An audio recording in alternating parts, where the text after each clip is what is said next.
नमस्कार, स्वागत है आपका। आप देख रहे हैं न्यूज नेशन। मैं हूं आपके साथ संजय यादव। आप देख रहे हैं किसी भी खबर का संपूर्ण विश्लेषण करने वाला शो लाई डिटेक्टर टेस्ट। इसमें आज हम बात करेंगे सिनेवार के पाताल लोक के बारे में, जहां वो खुद को महफूज समझता था, जहां वो अपने परिवार के साथ रहता था। सिनेवार जब भी इजराइल पर कोई बड़ा हमला करता था, वो पूरे परिवार के साथ अपने पाताल लोक में चला जाता था। लेकिन इजराइल की सेना सिनेवार को किस तरह से उसके बिल से निकालने में कामयाब हो गई, कैसे सिनेवार का सुराग मिला था, एक एक डिटेल इस रिपोर्ट में। पाताल लोक में सिनेवार के आखिरी 24 घंटे का सच।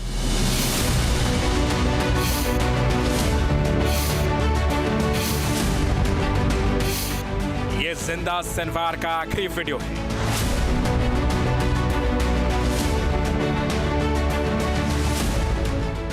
जिसे दुनिया ने देखा जब इस वीडियो को इजरायली फोर्स ने रिलीज किया। तस्वीरों को गौर से देखिए।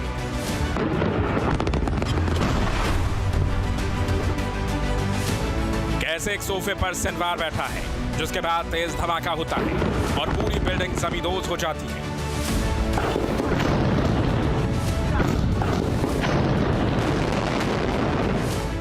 सिनेवार को किस हथियार से मारा गया, कैसे इसकी रेखी की गई, ये सब बताएंगे। लेकिन पहले इस फुटेज को गौर से देखिए।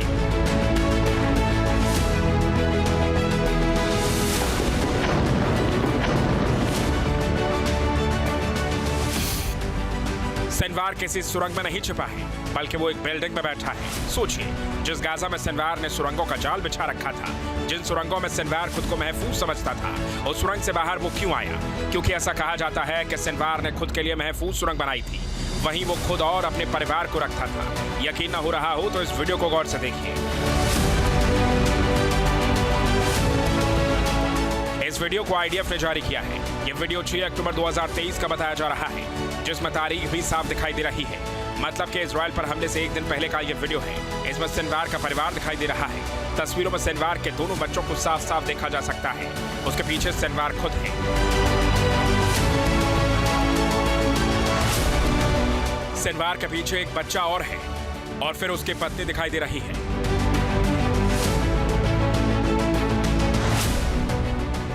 बताया जा रहा है कि इजराइल पर सिनेवार ने जब हमले का प्लान बना लिया था, तो उसके एक दिन पहले वो इजराइल बॉर्डर से सटी इस टनल के जरिए महफूज ठिकाने की ओर जाने की तैयारी कर रहा था। तस्वीरों में देख सकते हैं कि कैसे वो अपना सामान लेकर इजराइल और गाजा बॉर्डर की टनल से दूर जा रहा है, जिससे जब इजराइल पलटवार करे तो सिनेवार खुद को और अपने परिवार को सुरक्षित रख सके। और सिनेवार ऐसा करने में 1 साल तक कामयाब रहा।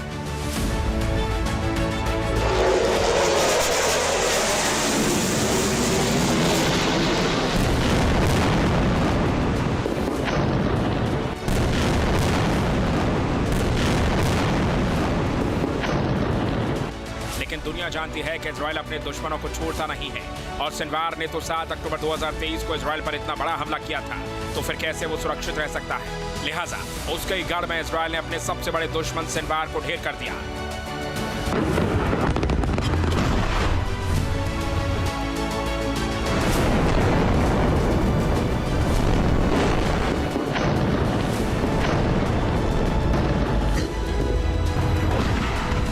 लेकिन सबसे बड़ा सवाल यह है कि सिनेवार तक इजराइल कैसे पहुंचा?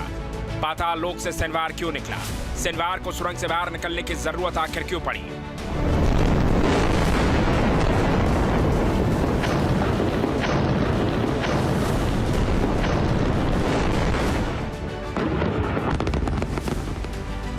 सिनेवार सुरंग में नहीं मारा गया, बल्कि एक बिल्डिंग में मारा गया, जिस पर गोले दागकर इजराइल ने उसको तबाह कर दिया था।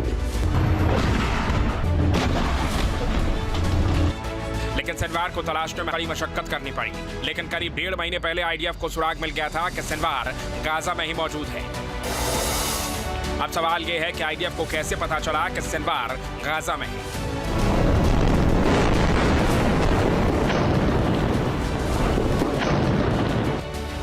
1 सितंबर को जब हमास को एक सुरंग से 6 बंधकों को शव बरामद हुए, तो दुनिया सन्न रह गई। इजराइल भी काफी गुस्से में था। हमास ने यह प्लानिंग नेतन्याहू को बैकफुट पर लाने के लिए की थी। इसकी प्लानिंग गाजा के कमांडर सिनेवार ने ही की थी, लेकिन ज्यादा स्मार्ट बनने के चक्कर में सिनेवार ने बड़ी गलती कर दी। ये वही सुरंग है जहां से इजराइल को बंधकों के शव मिले थे। अब जमीन पर बिखरे इन टिश्यू पेपर्स को देखिए। यही वो कागज का टुकड़ा है जिससे इजराइल को सिनवार का सुराग मिला। दरअसल इस टिश्यू पेपर पर आईडीएफ को सिनवार के डीएनए मिले थे। Last month, Sinwar's DNA was found on a piece of tissue he used. A few hundred meters from a tunnel where 6 Israeli hostages were brutally executed in Tel Sultan in Rafah. Then Sinwar fled yet again. While Sinwar was running for his life and went above the ground, this was the first and last time that he encountered Israeli soldiers in a combat. Sinwar was eliminated.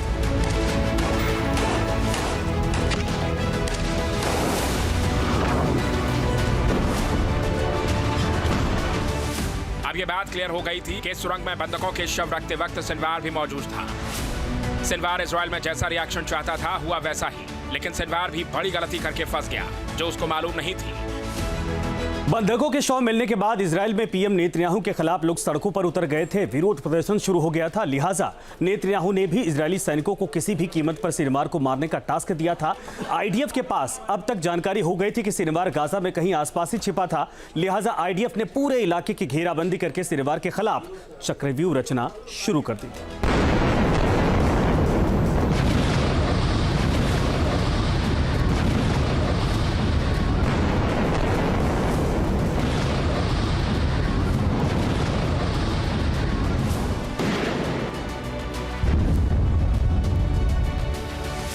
Israeli force ने पूरी ताकत के साथ Gaza में बमबारी करनी शुरू की। इजराइल इस बार कोई भी चूक नहीं करना चाहता था। आईडीएफ इस बार सिनवार को मिल्क में छिपने का मौका तक नहीं देना चाहती थी। लिहाजा सुरंगों पर विध्वंसक प्रहार शुरू हो गया। एक एक सुरंग को तोड़ने का काम शुरू हो गया।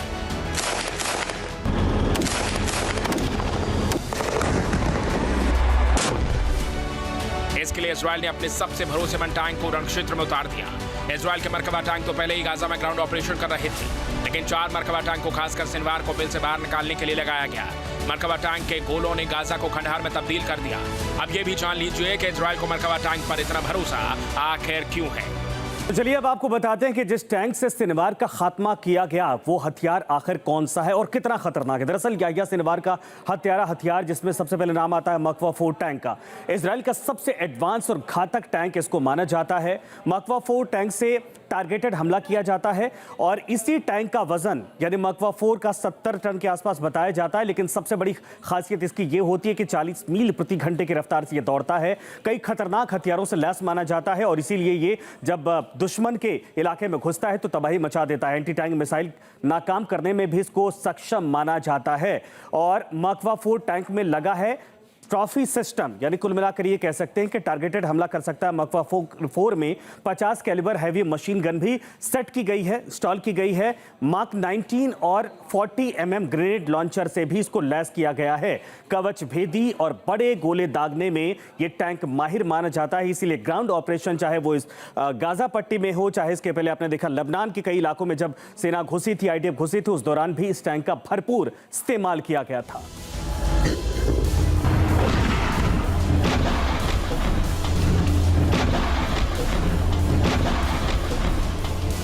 आसमान से इजरायली फोर्स के एयर स्ट्राइक और ग्राउंड पर मरकबा टैंक के गोलों ने गाजा को खंडहर में तब्दील कर दिया। जहां बिल्डिंगें खड़ी थी वहां का इलाका समतल हो गया। सुरंगों को तबाह कर दिया गया।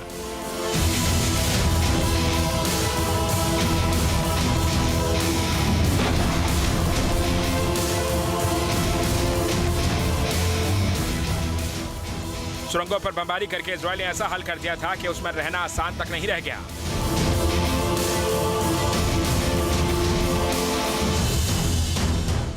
लिहाजा सिनवार को अपने पाताल लोक से बाहर ही निकलना पड़ा और इजरायली फोर्स इसी ताक में बैठी थी।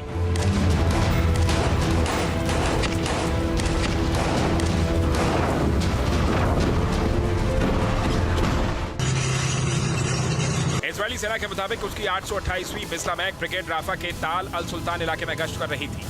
उसी दौरान गश्ती दल ने 3 आतंकवादियों की पहचान की।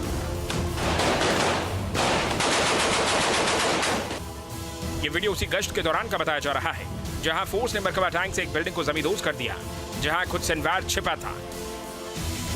सिनवार को मारने में मकवा टैंक याहिया सिनवार को मारने में इजरायली सेना ने IWI tavern X95 assault rifle का भी इस्तेमाल किया। इजरायल का तीसरा घातक हथियार IAI रोटम किलर ड्रोन है। IAI रोटम किलर ड्रोन को एक ही सैनिक आसानी से इस्तेमाल कर सकता है। ये इजरायली सेना का टैक्टिकल ड्रोन है। इसे इजरायल एयरस्पेस इंडस्ट्री ने बनाया है। ये ड्रोन एक क्वाडकॉप्टर है जो 10 किलोमीटर की अधिकतम सीमा के साथ 30 से 45 मिनट तक घूम सकता है। ये 1 किलो हथियार भी ले जा सकता है। ये हैंड ग्रेनेड भी ले जा सकता है। किसी भी युद्ध भूमि में ये दुश्मन पर हमला करने में सक्षम है। इजरायली सेना भागते दुश्मन को दूर रहकर भी इसके जरिए खत्म कर देती है। सिनवार को मारने में इसका रोल अहम था।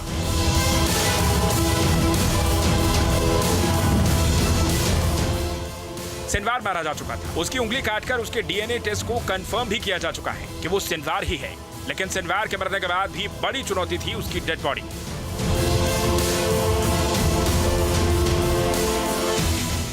सिनवार की डेड बॉडी के लिए इजरायल ने एक ऑपरेशन किया जिसका नाम था ऑपरेशन द फर्स्ट कॉफी। ये चौंकाने वाला नाम उसने उस ऑपरेशन को दिया जिसके तहत याहिया सिनवार का शव गाजा से इजरायल लाया गया। वहां सिनवार की बॉडी को फॉरेंसिक मेडिकल इंस्टीट्यूट को सौंप दिया गया। उस वक्त उसकी बॉडी इजरायल के एक अज्ञात ठिकाने पर रखी गई है। सूत्रों का दावा है कि उसके शव का इस्तेमाल गाजा में मौजूद 101 बंधकों को छुड़ाने के लिए किया जाएगा।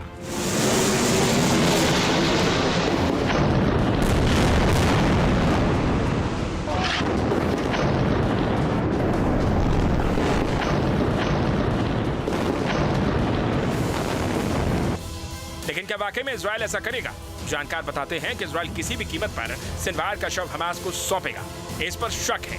इजरायल को लगता है कि यदि उसने ऐसा किया तो हमास गाजा में उसे दफनाएगा और वो जगह इजरायल विरोधी आतंकी गुटों को एकजुट करने का ठिकाना बन जाएगी। लिहाजा इजरायल ऐसा करने से बचेगा। फिलहाल सिनवार का शव कहां है ये किसी को नहीं पता। लेकिन इस बीच सिनवार के मारे जाने के बाद तुर्की में बड़ी मीटिंग हुई है। इसमें ईरान के विदेश मंत्री भी शामिल हुए। हमास के नए चीफ खलील अल हैया भी इस बैठक में शामिल हुए। ईरान की ओर से कहा गया कि हमास जिंदा है और जिंदा रहेगा।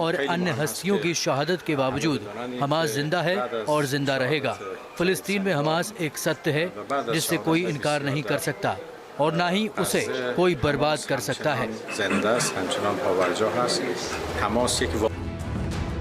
जाहिर है ईरान के विदेश मंत्री का इस तरह का बयान दिए बता रहा है कि इजरायल के एक्शन से पूरा मिडिल ईस्ट डरा हुआ है। ईरान भी बैकफुट पर नजर आ रहा है, क्योंकि जिस तरह से पिछले 2 से 3 महीने में IDF एक एक करके हमास से लेकर हिजबुल्ला के टॉप कमांडरों को ढेर कर रहा है, उससे ईरान के सारे मोहरे भी खौफजदा हैं। अब सवाल यही है कि क्या इजरायल के सामने हमास और हिजबुल्ला घुटने टेकेंगे या फिर लड़ाई जारी रहेगी। Team news nation. News nation अब व्हाट्सएप पर खबरों के ताजा अपडेट के लिए न्यूज नेशन के इस QR कोड को स्कैन करें।